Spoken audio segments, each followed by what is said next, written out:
तो इस मूवी की स्टोरी की शुरुआत होती है एक छोटे से बच्चे से, जिस बच्चे का नाम होता है माइकल। माइकल एक बहुत ही अमीर फैमिली से बिलोंग करता है, जहाँ पर माइकल बचपन से ही सुपर हीरोज की कई सारी कॉमिक्स पढ़ता है एंड इसीलिए माइकल को सुपरमैन, बैटमैन और स्पाइडरमैन जैसे कैरेक्टर्स बहुत पसंद होते हैं। बट इसके साथ ही माइकल एक साइको होता है और इसीलिए वो दिमागी रूप से इन सारे सुपर हीरोज से इतना ज्यादा ऑब्सेस्ड होता है कि वो खुद भी इनकी तरह बनने की कोशिश करता है। और एक बार तो स्पाइडरमैन की तरह बनने के लिए वो अपने आप को एक स्पाइडर से भी कटवा लेता है ताकि उसके पास भी स्पाइडरमैन जैसी पावर्स आ जाए। बट जाहिर सी बात है उसे कोई सुपर पावर्स नहीं मिलती। इसके आगे हम ये देखते हैं कि माइकल के सामने कुछ बच्चे एक अकेले लड़के को पीट रहे होते हैं और इसीलिए माइकल खुद को एक सुपर हीरो समझकर उसकी हेल्प करता है और उसे उन सबसे बचा लेता है। एंड फिर हमें पता लगता है कि उस लड़के का नाम श्रीनिवास है, जिसे माइकल सीरी कहने लगता है और फिर माइकल और सीरी दोनों दोस्त बन जाते हैं। इसके बाद माइकल का सुपर हीरो बनने का ऑब्सेशन इतना ज्यादा बढ़ जाता है कि वो एक बार अपनी छत पे चढ़ के वहाँ से कूद जाता है एंड वो ये सोचता है कि वो हवा में फ्लाई करेगा, बट वो सीधा नीचे गिरता है और उसे बहुत सारी चोटें लग जाती है। ये देखकर माइकल के डैड को बहुत गुस्सा आता है एंड इसीलिए वो गुस्से से उससे ये कहता है कि अब वो माइकल को एक बोर्डिंग स्कूल भेज देंगे ताकि उसका इस सुपर हीरो बनने का भूत उतर जाए। बट अब क्योंकि माइकल एक साइको है, इसीलिए उसे अपने डैड की इस बात से बहुत गुस्सा आता है एंड इसीलिए वो अपने दोस्त सीरी के पास जाता है और उससे कहता है कि स्पाइडरमैन तब स्पाइडरमैन बना था जब उसके पेरेंट्स की मौत हो गई थी एंड इसी तरह से बैटमैन भी तब सुपर हीरो बना था जब उसके फादर और मदर भी मर गए थे। एंड फिर इसीलिए अगले सीन में हम ये देखते हैं कि माइकल अपने पूरे घर में आग लगा लेता है और उस आग के अंदर अपने पेरेंट्स को जला के जान से मार देता है। इसके आगे हम ये देखते हैं कि माइकल और सीरी दोनों जवान हो चुके थे एंड माइकल अभी भी सुपर हीरो बनने की कोशिश कर रहा है। यहीं पर सीरी उसके लिए सूट्स बनाता है और उसके लिए गैजेट्स को डेवलप करता है एंड उन सारे सूट्स को पहनकर माइकल शहर में सुपर हीरो बनने की कोशिश करता है। इसके आगे हम ये देखते हैं कि उनके शहर में एक बैंक रॉबरी होती है, जिसे रोकने के लिए माइकल एक सुपर हीरो बन के जाता है एंड वो सभी रॉबर्ट्स को पकड़ भी लेता है। बट जहाँ पर माइकल उन सभी रॉबर्ट्स को थोड़ा सा पीट कर उन्हें पुलिस के हवाले कर सकता था, वहीं पर माइकल उन सभी रॉबर्ट्स को जान से मार देता है एंड यहीं पर हमें माइकल का साइकोनेस दिखता है। बट आगे हम ये भी देखते हैं कि माइकल अभी भी इन सबसे खुश नहीं है एंड माइकल को एक ऐसी परमानेंट सुपर पावर चाहिए जो कि उसे बहुत ही ज्यादा स्ट्रॉन्ग और पावरफुल बना दे, ठीक बिल्कुल सुपरमैन की तरह। एंड माइकल सीरी के साथ मिलकर एक ऐसी सुपर पावर की तलाश कर रहा है। इसके बाद कहानी शिफ्ट होती है और हम सभी को सीधा लाखों साल पीछे इतिहास में ले जाया जाता है। इतिहास में यहीं पर हम ये देखते हैं कि जब श्री हनुमान छोटे थे और उन्होंने सूर्य को आम समझ के खाने की कोशिश की थी, उसी टाइम पर उन्हें रोकने के लिए देवताओं के राजा इंद्रदेव ने उन पर प्रहार किया था, जिस वजह से जैसे उनका वज्र हनुमान जी को लगा वैसे ही श्री हनुमान के शरीर से उनका एक बूंद खून निकला और वो खून सीधा नीचे गिर गया। एंड देन फिर श्री हनुमान का वो एक बूंद खून सीधा भारत देश के दक्षिण भाग के एक नदी में गिर गया। इसके बाद कहानी फिर से शिफ्ट होती है और हमें सीधा प्रेजेंट में लाया जाता है, यानी कि ठीक अभी के टाइम पर। अब यहाँ पर कहानी की शुरुआत होती है दक्षिण भारत के एक छोटे से गाँव से, जिस गाँव का नाम होता है अंजनाद्री एंड इसी गाँव के पहाड़ पर श्री हनुमान की ये बड़ी सी मूर्ति भी होती है। इसके बाद गाँव के अंदर एंट्री होती है हमारी मूवी के हीरो की, जिसका नाम होता है हनुमंत। बट हम ये देखते हैं कि हनुमंत एक बहुत ही लापरवाह और आवारा किस्म का लड़का होता है। बट हनुमंत के पेरेंट्स नहीं होते और वो अपने घर में अपनी बड़ी बहन के साथ रहता है। बट उसे ना तो किसी चीज से मतलब होता है और वो ना ही कोई काम धंधा करता है। एंड इधर ही हनुमंत के साथ ही हमें इस मूवी की हीरोइन भी दिखती है, जिसका नाम होता है मीनाक्षी। मीनाक्षी बेसिकली गाँव से काफी साल पहले शहर गई थी और अब वो शहर से अपनी डॉक्टर की पढ़ाई कंप्लीट करके और एक प्रॉपर डॉक्टर बन के अपने गाँव वापस आई है। एंड यही हमें ये भी पता लगता है कि अपना हनुमंत बचपन से ही मीनाक्षी को पसंद करता है और उससे प्यार करता है। बट फिर इसके आगे हम ये देखते हैं कि इनके गाँव में बेसिकली एक लीडर है, बट ये बेसिकली गाँव के सारे लोगों को परेशान करता है और उन पर जुल्म करके उनसे जबरदस्ती टैक्स लेता है एंड टैक्स के रूप में वो उनसे पैसे और अनाज भी लेता है। और जो इस चीज का विरोध करता है वो उसे अपने अखाड़े में लाकर उसे कुश्ती के लिए चैलेंज करता है एंड उस कुश्ती में उसे मार देता है। एंड यहीं पर हम यही चीज देखते हैं, यानी कि गाँव का एक आदमी उसके खिलाफ विद्रोह करता है, जिस पर वो लीडर उसे अपने कुश्ती में लाकर उसे जान से मार रहा होता है। बट उसी टाइम पर वहाँ पर मीनाक्षी आती है और वो उसे ऐसा करने से रोक देती है और उस इंसान की जान बचा लेती है। एंड फिर इसके बाद मीनाक्षी पूरे गाँव से कहती है कि किसी को भी इसे टैक्स देने की जरूरत नहीं है। बट तभी वो लीडर मीनाक्षी से कहता है कि ये डिसाइड करने वाली तुम कोई नहीं होती, ये डिसीजन गाँव के पुरखों ने लिया था एंड तब से सारे लोग हमें टैक्स देते आए हैं। एंड अगर तुम्हें कोई प्रॉब्लम है तो तुम मुझे चैलेंज कर सकती हो और मुझे हराकर तुम लीडर बन सकती हो। बट फिर मीनाक्षी पूरे गाँव से कहती है कि असल में गाँव में लीडर सिस्टम इसीलिए लाया गया था क्योंकि पहले के टाइम पर गाँव में डाकुओं का हमला होता था और ये लीडर गाँव को डाकुओं के हमले से बचाते थे, जिसके बदले में गाँव वाले उन्हें टैक्स देते थे। बट अब जब ऐसा कुछ भी नहीं होता और गाँव पर कोई भी डाकुओं का हमला नहीं होता तो इसीलिए किसी को भी इन्हें टैक्स देने की जरूरत नहीं है। और फिर इसके बाद मीनाक्षी सारे गाँव वालों को वहाँ से भेज देती है। बट ये चीज उस लीडर को बहुत बुरी लगती है एंड इसीलिए वो ये डिसाइड करता है कि वो मीनाक्षी को जान से मार देगा एंड गांव वालों के ऊपर बेसिकली एक छोटा सा डाकू अटैक कराएगा ताकि गांव वाले उससे डर के उसे टैक्स देते रहे। फिर इसके आगे हम ये देखते हैं कि मीनाक्षी एक बस के अंदर ट्रेवल कर रही होती है एंड अपना हनुमंत मीनाक्षी से मिलने के लिए उस बस के पीछे जा रहा होता है। बट तभी वो बस जैसे एक जंगल के पास आती है, वैसे ही लीडर के भेजे हुए कुछ गुंडे यानी कि वो फेक डाकू बस पर अटैक करके गांव वालों को मारने लगते हैं एंड यहीं पर ही मीनाक्षी की जान भी खतरे में होती है। बट तभी हनुमंत जो कि उस बस से थोड़ा पास ही होता है, उसके पास एक आदमी आता है और वो अपने आप को एक टाइगर बना लेता है एंड फिर वो हनुमंत को डराकर किसी तरह से उसे बस के पास ले जाता है ताकि हनुमंत मीनाक्षी को बचा सके। यहाँ पर आते हनुमंत मीनाक्षी को देखता है जो कि खतरे में होती है एंड इसीलिए हनुमंत अपनी गुलेल निकालता है एंड उस गुलेल से उन सभी डाकुओं को मारता है। बट इस तरह से वो मीनाक्षी को तो बचा लेता है, बट वो सारे गुंडे हनुमंत को पकड़ लेते हैं और फिर वो हनुमंत को बहुत बुरी तरह से मार के उसे नदी के अंदर फेंक देते हैं। बट नदी के अंदर गिरते ही हमें ये पता लगता है कि मीनाक्षी की जान बचाने के टाइम ही मीनाक्षी के गले का एक पेंडेंट हनुमंत के हाथ में आ गया था, जो कि यहाँ नदी के अंदर सीधा हनुमंत के हाथ से गिरकर नदी में और अंदर जाने लगता है। एंड इसीलिए हनुमंत मीनाक्षी के पेंडेंट का पीछा करता है और वो भी नदी की गहराई में जाता है, जिसके बाद मीनाक्षी के गले का वो पेंडेंट सीधा श्री हनुमान के उस ब्लड के ड्रॉप के पास चला जाता है, जो कि आज से लाखों साल पहले इस नदी में आकर गिर गया था। एंड यही हमें ये भी पता लगता है कि जब श्री हनुमान के ब्लड का वो ड्रॉप सीधा इस नदी में आकर गिरा था, तभी उसने एक मणि का रूप ले लिया था और वो तब से उस मणि के रूप में इस नदी के अंदर ही था। एंड इस मणि को कहा जाता है रक्त बीज, क्योंकि ये वो मणि है जो कि श्री हनुमान के ब्लड के ड्रॉप से बना है। मीनाक्षी का पेंडेंट सीधा नदी में गिरते गिरते उस रक्त बीज के पास गिर जाता है एंड इसीलिए जैसे हनुमंत उसे पकड़ता है वैसे ही उसके हाथ में रक्त बीज भी आ जाता है, जिस वजह से वहाँ पर एक बहुत ही बड़ी रोशनी चमकती है। एंड फिर जैसी वो रोशनी हटती है तब हम ये देखते हैं कि हनुमंत सीधा नदी के बाहर है और वो वहाँ पर बेहोश पड़ा है, बट उसके हाथों में मीनाक्षी के पेंडेंट के साथ साथ वो रक्त बीज भी है, यानी कि मणि। इसके बाद एक गांव के कुछ लोग हनुमंत को वहाँ पर बेहोश देख लेते हैं एंड इसीलिए वो उसे सीधा उसके घर ले जाते हैं और उसे उसकी बहन को सौंप देते हैं, जहाँ पर उसकी बहन हनुमंत का इलाज करवाती है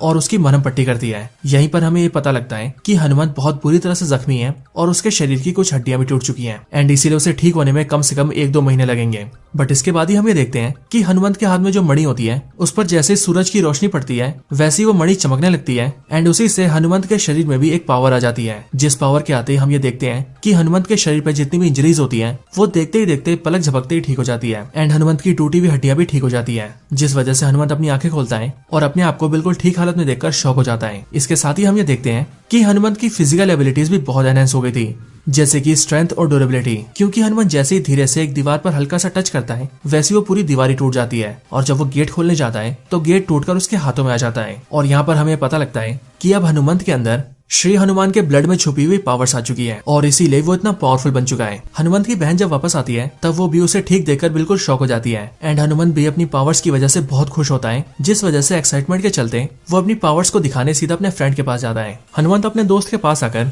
उसके सामने कई सारी पावरफुल चीजें करता है, जैसे कि दीवार तोड़ना और लोहे की चीज को पिचका देना। बट इन सबको देखने के बाद भी उसका दोस्त उस पर बिलीव नहीं करता और वो हनुमंत से कहता है कि ये सब तो कोई भी कर सकता है। एंड इसके लिए हनुमंत अपने दोस्त के साथ सीधा ट्रेन के पास जाता है और वो ट्रेन के सामने आ जाता है और वो उससे कहता है कि अब वो ट्रेन को रोकेगा। बट अब क्योंकि ट्रेन बहुत फास्ट होती है इसीलिए ट्रेन सीधा हनुमंत को उड़ा देती है। बट तब भी हम ये देखते हैं कि हनुमंत जिंदा है और उसे एक खरोच तक नहीं आई है, लेकिन ये देखकर हनुमंत के फ्रेंड को उस पर बिलीव हो जाता है कि सच में हनुमंत के अंदर पावर्स आ चुकी है। इसके बाद ही हनुमंत अपने दोस्त को मीनाक्षी के बारे में भी बताता है और वो उससे कहता है कि पिछली रात को उसने मीनाक्षी की मदद की थी एंड उसका ये पेंडेंट उसके पास रह गया था। सो उसके बाद वो ये भी डिसाइड करता है कि अब वो सीधा मीनाक्षी के पास जाएगा और उसका पेंडेंट उसे देते हुए उसे सब सच बता देगा कि कल रात को उसी ने उसकी हेल्प की थी। बट जब हनुमंत अपने दोस्त के साथ सीधा मीनाक्षी के पास जाता है तब पेंडेंट उसको देने से पहले ही गांव का एक बंदर उसकी जेब से पेंडेंट चुरा लेता है, जिस वजह से हनुमंत मीनाक्षी के सामने कुछ भी साबित नहीं कर पाता। बट इसके कुछ इवेंट्स के आगे ये लोग देखते हैं कि गांव का एक बूढ़ा आदमी उनके सामने जहर पी रहा होता है एंड इसीलिए वो लोग उसे रोकते हुए उससे पूछते हैं कि आखिर वो ऐसा क्यों कर रहा है, जिस पर वो बूढ़ा आदमी मीनाक्षी, हनुमंत और उनके साथियों को बताता है कि गांव का लीडर उन सब पर बहुत जुल्म करता है एंड उसने अभी टैक्स के रूप में न सिर्फ उसके सारे पैसे छीन लिए बल्कि उसके घर में जितना राशन था वो सब भी छीन लिया है, जिस वजह से उसका परिवार भूखा मर रहा है एंड इसीलिए वो अपने आप को मारना चाहता है। ये सुनकर मीनाक्षी सभी लोगों को लेकर सीधा उस लीडर के पास जाती है एंड उसे ये सब रोकने के लिए कहती है। बट वो लीडर सीधा मीनाक्षी को चैलेंज कर देता है एंड वो मीनाक्षी से कहता है कि अगर वो उसे कुश्ती में हरा देगी तो वो ये सब बंद कर देगा।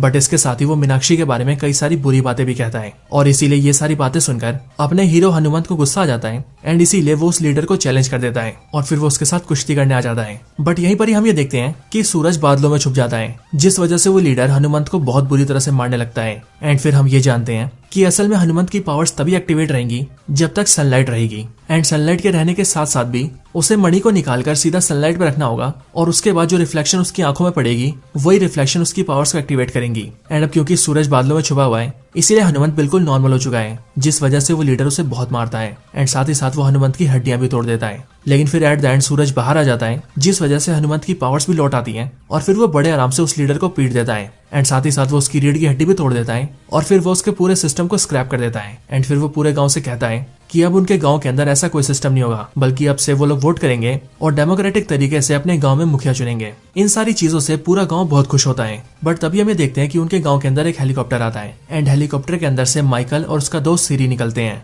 और अगर आप सभी को याद हो तो ये वही माइकल है जो कि सुपर पावर्स के पीछे पागल हो रखा है। बट यहाँ पर आने के बाद माइकल पूरे गांव से कहता है कि असल में वो एक बहुत अमीर आदमी है और उसने सुना है कि उनका गांव बहुत ही गरीब है और उनके गांव में बेसिक सुविधाएं भी नहीं है। दैट्स व्हाई वो वहां पर आया है ताकि वो गांव वालों की हेल्प कर सके। ये सुनकर मीनाक्षी उससे कहती है कि उनके गांव के अंदर कोई हॉस्पिटल नहीं है, सो अगर वो हेल्प करना चाहता है तो वो गांव में हॉस्पिटल बनवा सकता है। जो सुनकर माइकल उसकी बात के लिए राजी हो जाता है एंड वो गांव वालों से कहता है कि वो गांव के अंदर एक बड़ा सा हॉस्पिटल बनाएगा। बट फिर इसके बाद ही हमें बैक स्टोरी में दिखाया जाता है माइकल के यहाँ पर आने का असली रीजन। अब आपको याद हो तो मैंने वीडियो में पहले बताया था कि हनुमंत अपने दोस्त को अपनी पावर शो करने के लिए एक ट्रेन के सामने आकर उससे टकरा जाता है। सो असल में जब ऐसा हुआ था तो वहीं पर पास खड़े एक आदमी ने हनुमंत की वीडियो बना ली थी और उसे इंटरनेट पे अपलोड कर दिया था। और फिर इसीलिए जैसे ही माइकल ने वो वीडियो देखी तब उसे देखते ही वो ये समझ गया कि हनुमंत एक बहुत ही पावरफुल आदमी है, क्योंकि जिसे ट्रेन के टकराने के बाद भी खरोच तक ना आए वो कोई नॉर्मल आदमी हो ही नहीं सकता। एंड दैट्स व्हाई वो यहाँ पर आया है ताकि वो हनुमंत के जरिए उस पावर को हासिल कर सके। इसके बाद कहानी फिर से प्रेजेंट में आती है जहाँ पर माइकल हनुमंत से हाथ मिलाता है और वो अपने हाथ में लगे एक टैग के जरिए हनुमंत के हाथ से ब्लड का एक ड्रॉप निकाल लेता है। एंड देन फिर वो उसके ऊपर एक्सपेरिमेंट करता है और फिर उसके बारे में जानने की कोशिश करता है। बट माइकल को ये पता लगता है कि हनुमंत के ब्लड में कुछ भी खास नहीं है, वो एक नॉर्मल ह्यूमन का ब्लड है एंड उसकी बॉडी में कोई भी सुपर पावर्स नहीं है। बट फिर इसके बाद ही माइकल इस बात के लिए श्योर हो जाता है कि हनुमंत की बॉडी में तो कोई पावर नहीं है, लेकिन हो ना हो हनुमंत के पास कोई ऐसी चीज है जो कि उसे समय आने पर पावर्स देती है। एंड फिर इसी बारे में पता लगाने के लिए माइकल हनुमंत को किडनैप करवाता है और अपने आदमियों के जरिए उससे इंटेरोगेशन करता है एंड खुद दूर रहकर एक कैमरे के जरिए सब कुछ देख रहा होता है। बट इस इंटेरोगेशन के अंदर किसी तरह से माइकल मणि से पावर्स को एक्टिवेट करके उन सभी गुंडों को पीटकर वहां से निकल जाता है। लेकिन माइकल कैमरे के अंदर ये देख लेता है कि हनुमंत के पास एक मणि है, जिस मणि को सनलाइट में लाने पर हनुमंत को उससे पावर्स मिलती है। इसके बाद माइकल सीरी से मिलता है जहाँ पर हम ये देखते हैं कि उसने सीरी के जरिए अपने लिए एक बहुत ही पावरफुल सूट बना रखा है, एक ऐसा सूट जो कि उसे बहुत ही पावरफुल बना देगा। बट यहीं पर वो सीरी से कहता है कि अब उसे पता लग चुका है कि हनुमंत को उसकी पावर्स कहाँ से मिलती है एंड अब इसीलिए वो हनुमंत के साथ साथ इस पूरे गांव को मारकर डिस्ट्रॉय कर देगा और उस पावर सोर्स को हासिल कर लेगा एंड उसके बाद उस पावर्स को पाकर वो पूरी दुनिया पर राज करेगा। बट ये सुनते ही सीरी ये समझ जाता है कि माइकल एक बहुत ही बुरा इंसान है और असल में वो एक विलन है जो कि हर तरफ मारकाट करना चाहता है। एंड दैट्स व्हाई सीरी ये फैसला करता है कि वो माइकल का साथ नहीं देगा। लेकिन जैसे ही वो माइकल के खिलाफ विद्रोह करता है वैसे ही वो सीरी को एक रूम में बंद करके उसके अंदर आग लगा देता है और सीरी को उसके अंदर मरने के लिए छोड़ देता है। इधर दूसरी तरफ गाँव के अंदर हम ये देखते हैं कि हनुमंत की बहन की शादी फिक्स हो चुकी है एंड आज के दिन उसकी शादी भी हो रही है। बट वहीं पर ही माइकल अपने गुंडों के साथ आता है और वो हनुमंत से उस मणि को छीनने की कोशिश करता है। बट फिर यहीं पर ही हनुमंत मणि से पावर्स लेता है एंड फिर वो माइकल और उसके गुंडों का सामना करता है। बट इसी फाइट के अंदर माइकल हनुमंत के ऊपर गोली चला देता है। बट उस गोली से हनुमंत को तो कुछ भी नहीं होता, लेकिन वो गोली हनुमंत के आर पार जाकर उसकी बहन को लग जाती है। ये देखकर हनुमंत को बहुत गुस्सा आता है और वो माइकल के साथ साथ सारे गुंडों को पीटकर अपनी बहन को वहां से दूर ले जाता है और उसे जिंदा करने की कोशिश करता है। लेकिन तभी हमें देखते हैं कि सूरज बादलों के पीछे छुप गया है, जिस वजह से मणि काम नहीं करती और हनुमंत की बहन उसके सामने मर जाती है। इस वजह से हनुमंत को बहुत गुस्सा आता है और इसीलिए गुस्से में आकर वो मणि को गांव के अंदर बहुत दूर फेंक देता है और वो मणि से कहता है कि इन सारे फसाद की जड़ वो मणि है, क्योंकि अगर वो मणि उसकी लाइफ में नहीं आती तो आज उसकी बहन जिंदा होती। लेकिन हनुमंत जब मणि को फेंकता है तब माइकल का एक आदमी उसे देख लेता है एंड इसीलिए वो सीधा माइकल को बता देता है, जिसके बाद माइकल ये जान जाता है कि मणि गाँव के अंदर कहीं पर है एंड इसीलिए इस बार वो अपनी पूरी तैयारी करता है और अपने सारे आदमियों के साथ मिलकर सीधा गाँव आता है। एंड इसके साथ ही वो ड्रोन के जरिए पूरे गाँव में एक गैस फैला देता है, जिसकी वजह से जो भी गाँव के अंदर उस गैस को सूंघता है वो सब अपनी जगह पर जम जाते हैं। मीनाक्षी ये जैसे ही देखती है वैसी मीनाक्षी अपनी सांसों को रोककर सीधा भागते हुए हनुमंत के पास जाती है और वो हनुमंत से कहती है कि उसे गांव को बचाना होगा वरना माइकल पूरे गांव को मार देगा। बट यहीं पर हम ये देखते हैं कि अपने बहन के मरने की वजह से हनुमंत अब पूरी तरह से होपलेस हो चुका था एंड इसीलिए वो मीनाक्षी से कहता है कि मैं तो अपनी बहन को भी नहीं बचा पाया तो मैं इस पूरे गाँव को कैसे बचाऊंगा, मैं कुछ नहीं कर सकता। बट इसके बाद ही हम ये देखते हैं कि वहाँ हनुमंत के पास वही इंसान या फिर यूं कहे वही बाबा आता है जिसने टाइगर का रूप लेके हनुमंत की हेल्प की थी और उसे मीनाक्षी के पास भेजा था। एंड यहाँ पर आकर वो हनुमंत को बताता है कि असल में वो विभीषण है, यानी कि रावण का भाई। एंड इसके साथ ही वो हनुमंत से कहता है कि असल में उसे प्रकृति ने चुना है, जिस वजह से सिर्फ उसे वो पावर्स मिली ताकि वो अपने गांव और दुनिया की भलाई कर सके। लेकिन उसने क्या किया, उसने उस मणि को ही फेंक दिया। इसके आगे श्री विभीषण हनुमंत को और भी समझाते हैं और वो उसे बताते हैं कि उस मणि के अंदर श्री हनुमान के ब्लड का ड्रॉप है जो सिर्फ हनुमंत के पास ही होना चाहिए, बट अभी उसने उसे गाँव में फेंक दिया है और अगर माइकल को वो मणि मिल गई तो वो इस पूरे गाँव को तबाह कर देगा। सो इसीलिए हनुमंत को जाकर उसे रोकना होगा। इसके बाद हनुमंत सीधा माइकल के पास आकर उसे रोकने आता है, लेकिन माइकल के आदमी हनुमंत पर भारी पड़ते हैं। बट तभी हम ये देखते हैं कि वहाँ पर हनुमंत की हेल्प के लिए सीरी और गांव का वो लीडर आ जाता है। एंड फिर यहीं पर बैक स्टोरी में हमें पता लगता है कि आखिरकार ये दोनों उसका साथ क्यों देने आ रहे हैं। बैक स्टोरी में हम ये देखते हैं कि जब माइकल ने सीरी के रूम में आग लगा के उसे मरने के लिए छोड़ दिया था तब उस टाइम पर हनुमंत वहाँ पर था और उसने सीरी की जान बचाई थी। एंड इसके साथ ही बचा गाँव का वो लीडर, तो गाँव के लीडर के पास हनुमंत गया था और उसने जो उसकी हड्डी तोड़ी थी उसने ना सिर्फ उसे ठीक कर दिया था बल्कि उसके साथ ही उसने लीडर को ये भी समझाया था कि अगर वो गांव में सही तरीके से रहे और गांव वालों को भला करे तो गांव वाले भी उससे प्यार करेंगे। एंड इसीलिए उसके पास एक मौका है कि वो अच्छा इंसान बन सकता है एंड इसीलिए वो लीडर उसका साथ दे रहा है। इसके बाद हम ये देखते हैं कि वो सब मिलकर माइकल के गुंडों से लड़ने लगते हैं, बट तब भी माइकल उन्हें बड़े आराम से पीट देता है। लेकिन फिर तभी गांव का वो बंदर उनके पास आता है और वो हनुमंत के हाथों में मणि दे देता है, जिसके बाद मणि के हाथ में आते ही हनुमंत अपनी पावर्स को एक्टिवेट करता है एंड देन वो माइकल पर अटैक करता है। पर यहीं हम ये देखते हैं कि माइकल भी अपने सूट को एक्टिवेट कर लेता है और बहुत पावरफुल बन जाता है, जिसके बाद ही उन दोनों के बीच बहुत ही खतरनाक फाइट होती है। बट इस फाइट के अंदर हनुमंत माइकल से जीत जाता है एंड माइकल खत्म हो जाता है। बट उसके साथ ही फाइट के एंड में वो मणि टूट जाती है और उस मणि के अंदर जो श्री हनुमान का ब्लड होता है वो सीधा उड़ते हुए हनुमंत की आंख में चला जाता है, जिस वजह से हनुमंत के अंदर श्री हनुमान की ट्रू पावर्स आ जाती है, यानी कि वही पावर्स जो पावर्स श्री हनुमान के ब्लड के एक ड्रॉप के अंदर थी। बट इसके साथ ही हम ये देखते हैं कि पूरी दुनिया के बहुत सारे राक्षस और मॉन्स्टर क्रीचर्स दोबारा से एक्टिवेट हो जाते हैं और एक जगह इकट्ठा होने लगते हैं। एंड ये देखकर श्री विभीषण कहते हैं कि उस मणि के टूटने की वजह से पूरी दुनिया के सारे राक्षस एक्टिवेट हो चुके हैं एंड अब इसीलिए उन्हें रोकने के लिए श्री हनुमान को खुद ही आना पड़ेगा, क्योंकि श्री हनुमान ने श्री राम से ये वादा किया था कि वो दुनिया को इन सभी खतरों से बचाएंगे। एंड देन फिर इसके अगले पल में हम ये देखते हैं कि कैलाश पर्वत के बहुत अंदर हमें श्री हनुमान दिखाए जाते हैं, जो कि एक बर्फ के अंदर तपस्या कर रहे होते हैं। बट अगले पल वो बर्फ टूटती है और श्री हनुमान वहां से बाहर निकल जाते हैं एंड देन वो पूरी तेजी से फ्लाई करके सीधा हनुमंत के पास आते हैं, जिसके बाद जैसे ही वो हनुमंत के सामने आते हैं वैसे ही हनुमंत भी श्री हनुमान को सामने देखकर शॉक रह जाता है। बट इसी पॉइंट ऑफ टाइम पर ये मूवी एंड हो जाती है।